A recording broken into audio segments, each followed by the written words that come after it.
12வது அனுகிரகம். 17ஆம் நாள் யுத்தம். கர்ணனை 17ஆம் நாள் அன்னைக்கு முடிக்கணும். இதுலதான் ஒரு பெரிய பின்னணி இருக்கு. இந்த கர்ணன் என்பவன் யார் அப்படின்னா, டம்போத்பவன் ஒரு அசுரன். டம்போத்பவன் என்ற அசுரன் தான் கர்ணனாக பிறந்திருக்கிறான். இந்த வரலாறு எங்க இருக்குன்னா, பாத்ம புராணத்திலையும் இருக்கு, நாராயணியத்துல 16வது தசகத்திலையும் இருக்கு, மகாபாரத தாத்பரிய நிர்ணயம்ங்கிற நூல்ல மத்வாச்சாரியரும் இதை விளக்கியிருக்கார். என்னன்னா, டம்போத்பவன் ஒரு அசுரன் இருந்தானா. டம்பம்னா தெரியுமா? தன்னை பெரிய ஆள்னு காமிச்சுக்கிறது. தான் தான் ஆங்கிலத்துல ஆஸ்டன்டேஷன், ஷோயிங் ஆஃப்னு சொல்லுவேன். அவ்வளவுலாம் என்ன, நமக்கு புரியுறாப்புல சொல்லணும்னா சீன் போடுறது. நான் தான் பெரிய ஆளு, நான் யார் தெரியுமா, நான் எப்பேற்பட்ட ஆள் தெரியுமா, ஒரு மெதப்புலயே ஒரு சிலர் போவா இல்லையா, அதுக்குதான் டம்பம்னு பேரு. அந்த டம்பமே வடிவெடுத்து டம்போத்பவன் ஒரு அசுரன் இருந்தான்.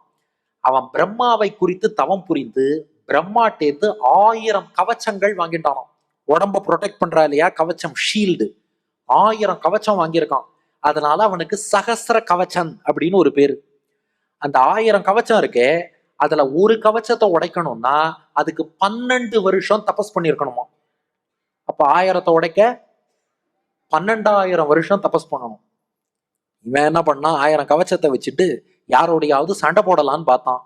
பத்ரிநாத்ல பெருமாளே நாராயணன்கிற ஆச்சாரியனாகவும் பெருமாளுடைய ஒரு அம்சமாக நரன்கிற சிஷ்யனாகவும் இருவராக தோன்றி இருக்கிறார். அதுல நாராயண ரிஷி ஆச்சாரியன்கிறவர் முழு பெருமாள், நரன்கிற சிஷ்யன் பெருமாளுடைய ஒரு அம்சம், அவருடைய சக்தியை கொண்டவர். இந்த நரநாராயணர்கள் தபஸ் பண்ணிட்டு இருக்கா. அது தபஸ் பண்ற இடங்கிறதுனால அங்க செல்போன் ரிங் எல்லாம் அடிக்கல, சைலண்ட்ல தான் இருக்கு எல்லாம். தபஸ் பண்ணிட்டு இருக்கா நரநாராயணர்கள். இந்த சகஸ்ர கவச்சன் அவளோட போய் சண்டை போட பார்த்தான். ஆனா அவ என்ன தெரியுமா பண்ணா, நாராயண ரிஷி 12 வருஷம் தபஸ் பண்ணுவார், நரன் சண்டை போட்டுட்டே இருப்பான். இவர் தபஸ முடிச்சுட்டு ஒரு கவச்சத்தை உடைச்சிடுவார். அதுக்கப்புறம் இவர் சண்டை போடுவார். 12 வருஷம் நரன் தபஸ் பண்ணுவான், பண்ணிட்டு அவன் அடுத்த கவச்சத்தை உடைப்பான். இப்படி மாறி மாறி ஒற்றைப்படை ஆட் நம்பர்ல உள்ள கவச்சத்தெல்லாம் நாராயணன் உடைக்கிறார்.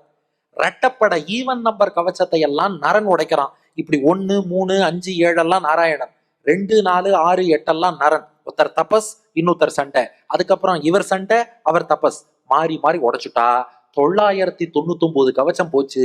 போனவாரே அப்புறம் தான் யோசிச்சான், ஒண்ணுதான் மிச்சம் இருக்கு. இப்ப பார்த்தா நரன் அடுத்து தபஸுக்கு போறேன்னு உட்காடுறான்.